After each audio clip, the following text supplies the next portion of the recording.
everyone, welcome to my channel Astha's Amazing Science. I'm Astha with you as I have already started chapter 2 of class 8 NCERT geography book. This chapter is land, soil, water, natural vegetation and wildlife resources. So I have already uploaded part 1, 2, 3, 4 of this chapter that I have given the link in the description box. You can see that videos too by that link. So come to our topic. Today's topic is distribution of natural vegetation. So let's see the line by line explanation. Distribution of natural vegetation, कैसे कैसे जो natural vegetation है वो किस किस तरह से distributed हैं. The growth of vegetation depend primarily on temperature and moisture. The major vegetation type of the world are grouped as forests, grasslands, scrubs and tundra. Means growth of vegetation depend करता है primarily on temperature और moisture पे, और जो major vegetation types हैं of the world वो grouped है as a forest, grassland, scrubs और tundra. And in this fig you can see the grassland, and after that you can see in the backside the forest. So in area of heavy rainfall, huge trees thrive. The forest and thus associated with areas having abundant water supply. Means वो area जहाँ पे heavy rainfall होती है वहाँ पे huge trees होते हैं, और ह्यूज ट्रीज मीन्स फॉरेस्ट, और वहाँ पे ऐसे फॉरेस्ट के पास अबंडेंट वाटर सप्लाई होती है. अब abundant water supply means water की बहुत ज़्यादा मात्रा में सप्लाई है वहाँ पे. As the amount of moisture decreases, the size of trees and their density reduces. जैसे जैसे मॉइस्चर की अमाउंट डिक्रीज होगा वैसे वैसे जो साइज है ट्री की और जो डेंसिटी है वो भी रिड्यूस होती जाएगी. In the region of moderate rainfall, short stunted trees and grasses grow, forming the grassland of the world. Means moderate rainfall में क्या होता है, शॉर्ट ट्रीज होते हैं और ग्रासेस ग्रो होती हैं और क्या बनाती हैं, क्या फॉर्म करती हैं, ग्रासलैंड हमारे पूरे वर्ल्ड की फॉर्म करती हैं. In the dry area of low rainfall, thorny shrubs and scrubs grow. और वो ड्राई एरियाज में जहाँ पे लो रेनफॉल होती है और वहाँ पे क्या होता है, thorny shrubs and scrubs grow हो जाते हैं. In such area plant have deep roots, और ऐसे एरियाज में प्लांट्स के पास डीप रूट होती है and what they have and leaves have thorny and waxy surface to reduce loss of moisture by transpiration of cold polar region comprised of mosses and lichens. अब deep roots होती है और leaves के पास थोर्नी और वैक्सी surface होता है, जिससे क्या कर सके, जो लॉस है हमारे मॉइस्चर का उसे वो रिड्यूस कर सके. जो लॉस हो रहा है हमारे मॉइस्चर का ट्रांसपिरेशन की वजह से उसे रिड्यूस किया जा सके. Tundra vegetation of cold polar region comprise the mosses and lichens. और जो tundra vegetation है वो cold polar regions में होती है, जैसे mosses and lichens. In this image what we are seeing that a python in a forest. This is the image of python in a forest. So forests are broadly classified as deciduous depending on when they shed their leaves. Means forest broadly classified है as evergreen में और deciduous में, और depend करते हैं on कब वो अपनी लीव्स को शेड ऑफ करते हैं. And evergreen forest do not shed their leaves simultaneously in any season of the year. Means जो एवरग्रीन फॉरेस्ट होता है वो कभी भी ये जो एवरग्रीन फॉरेस्ट होता है वो कभी भी अपनी लीव्स को शेड ऑफ नहीं करता है. क्यों नहीं किसी भी सीज़न में भी नहीं करता, किसी ईयर के किसी भी सीज़न में नहीं करता है. Deciduous forest shed the leaves in a particular season. और जो डिसीडियस फॉरेस्ट होते हैं वो पर्टिकुलर सीजन में अपनी लीव्स को शेड ऑफ करते हैं। And to conserve loss of moisture through transpiration, जिससे वो क्या कर सके कि कंजर्व कर सके लॉस, मॉइस्चर के लॉस को किसके थ्रू, ट्रांसपिरेशन के through. These forest are further classified as tropical और temperate based on the location in different latitude. अब ये जो फॉरेस्ट है हमारा डिसिडियस फॉरेस्ट, ये 2 टाइप में फिर से क्लासिफाइड हो जाता है as a tropical and temperate. और ये किस बेसिस पे क्लासिफाइड है, उनकी लोकेशन की और डिफरेंट अल्टीट्यूड्स की वजह से। You have learned in detail about the various forest types, the distribution and the associated animal life in the previous classes. और आपने डिटेल में लर्न आउट कर लिया है about the various forest types और उनके डिस्ट्रीब्यूशन के बारे में प्रीवियस क्लास में। Today there are many more people in the world than there were 2 century back. 2 century पहले से अगर हम लोग कहें तो अब के टाइम पे बहुत ज़्यादा लोग हैं। जितने 2 सेंचुरी पहले लोग रहते थे उससे कई गुना ज़्यादा अब human beings and peoples live करते हैं हमारे अर्थ पे। To feed the growing number, अब जैसे जैसे पीपल्स बढ़ेंगे, ह्यूमंस बढ़ेंगे, वैसे वैसे उनकी डिमांड बढ़ेंगी। अब जब इनकी डिमांड बढ़ेंगी तो उन्हें कुछ मीन्स, अब जब जैसे जैसे ग्रोथ होगी पीपल्स की, वैसे वैसे क्या होगा कि उन्हें फीड करने के लिए भी तो चाहिए होगा।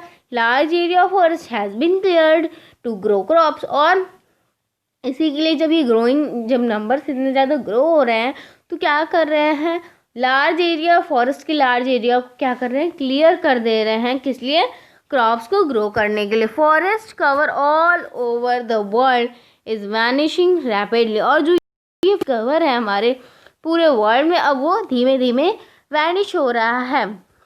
There is an urgent need to conserve this valuable resource. और ये बहुत अर्जेंट नीड है कि हम लोग इस वैल्यूएबल रिसोर्स का कंजर्व करें। Conservation of natural vegetation and wild life. Conservation किसका, natural vegetation and wild life resources. अभी तक हम लोगों को पता चला कि किस किस तरीके से ये बहुत ज़्यादा हमारे यूज़फुल है एंड इनका डिस्ट्रीब्यूशन कैसे कैसे हुआ है। अब हमें जब पता चला कि ये इतने ज़्यादा यूज़फुल रिसोर्सेज हैं तो हमें इन सबको एक तरह से करना चाहिए। तो कैसे हम लोग कंजर्व करेंगे, चलिए देखते हैं।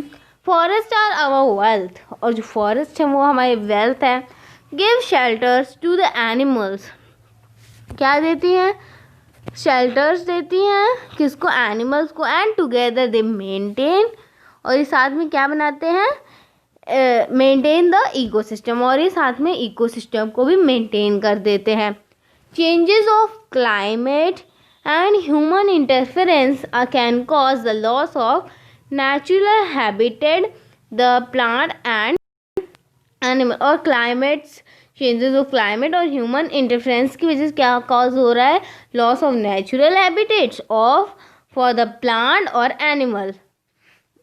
Many species have become vulnerable or endangered, and some are in the verge of extinction. Means बहुत सी ऐसी स्पेशीज़ हैं जो क्या हो गई हैं, अभी तक ख़त्म हो रही हैं और ख़त्म हो गई हैं और बहुत सी ऐसी स्पेशीज़ हैं जो धीमे धीमे ख़त्म हो रही हैं। जैसे कि हम लोगों ने देखा था वल्चर्स के बारे में, प्रीवियस वीडियो में हम लोग वल्चर्स के बारे में देखे थे जो हो रहे हैं because of the kidney failure. So ऐसे बहुत सारे एनिमल्स हैं जो एंड उनकी स्पेशीज़ हैं जो क्या हो रही हैं, एज ख़त्म हो रही हैं और ख़त्म हो चुकी हैं। Deforestation, soil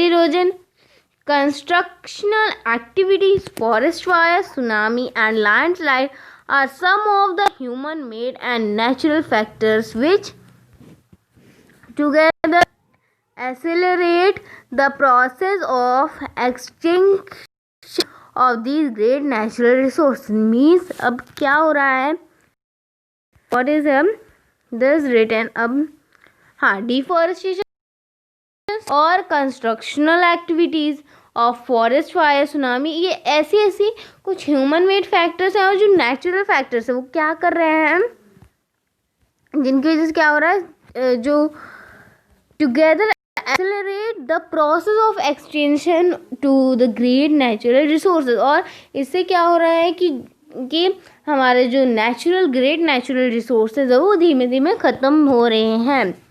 one of the major concern in increasing incident of poaching that result in a sharp decline in the number of particular species। अब क्या हो रहा है, एक मेजर थिंग है कि क्या हो रहा है कि बहुत से लोग पोचिंग कर रहे हैं एनिमल्स की। पोचिंग मीन्स अनलीगल वे में शूट अप करना या फिर किसी भी एनिमल को किल अप करना, अनलीगल वे में किसी भी एनिमल को किल अप करना एंड एक तरह से शूट अप करना, द इलीगल वे में।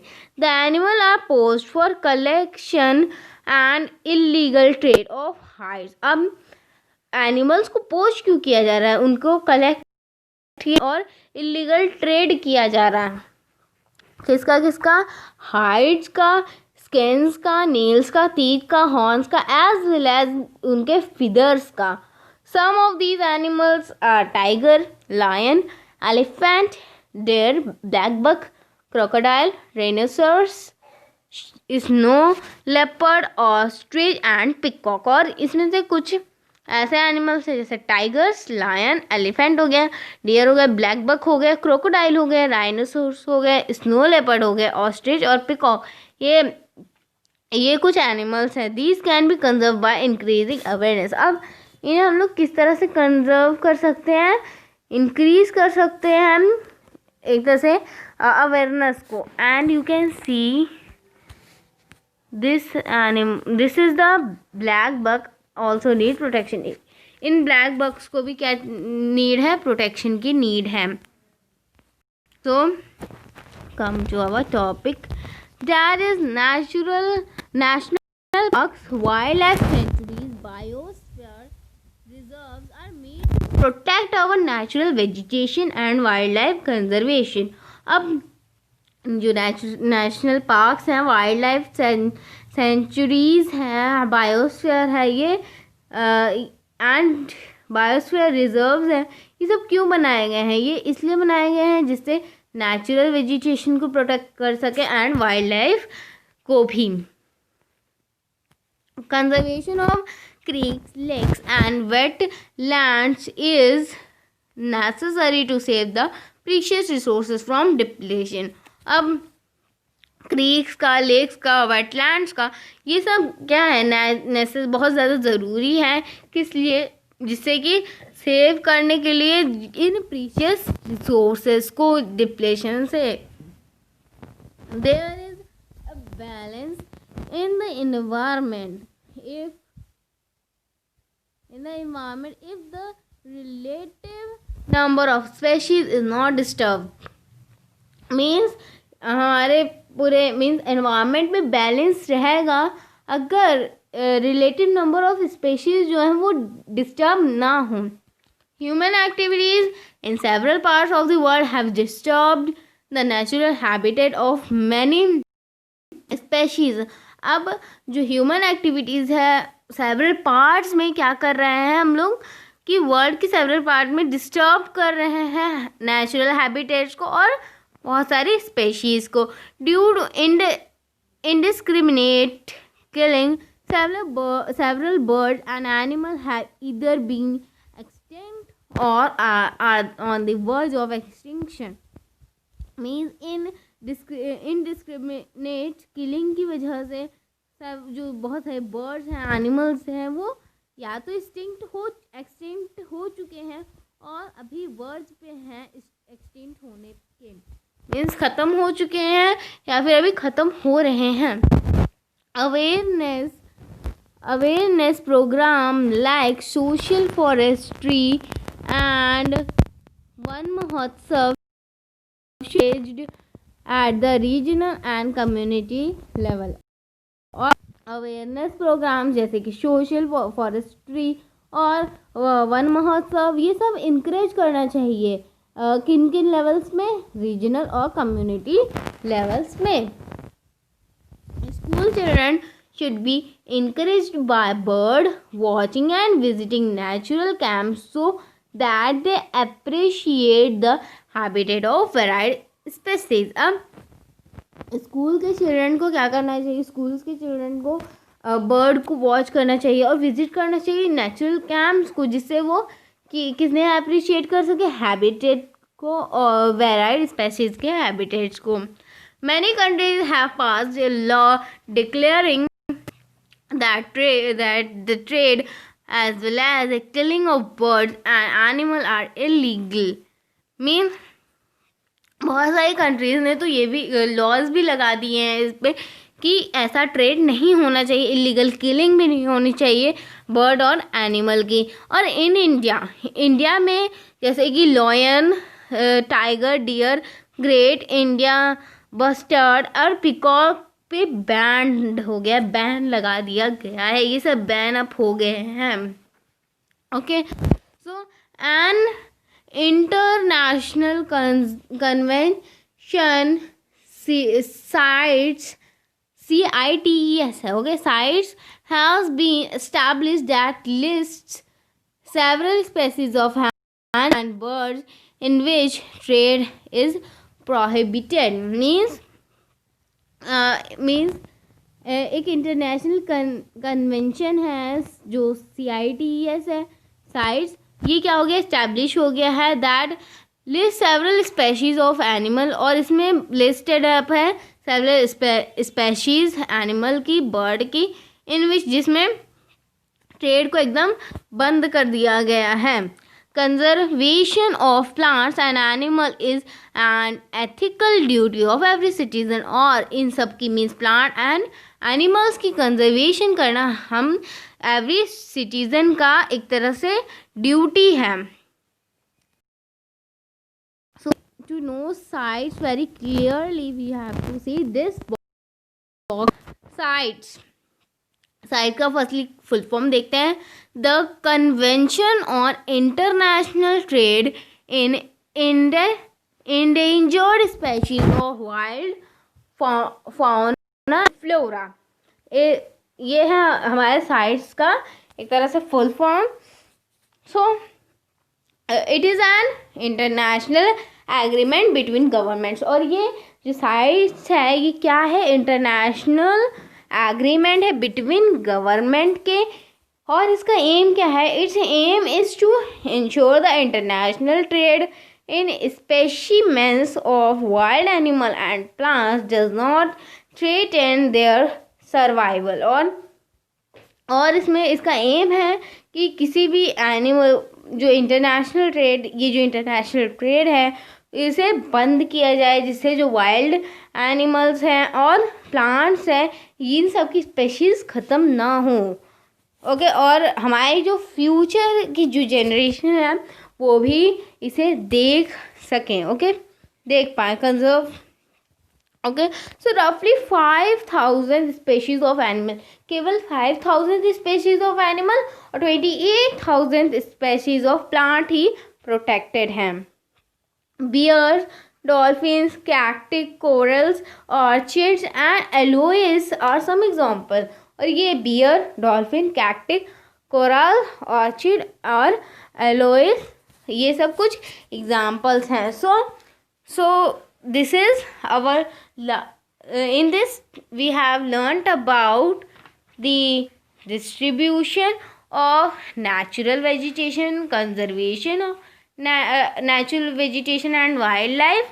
So in next part of this chapter we will see that the landslide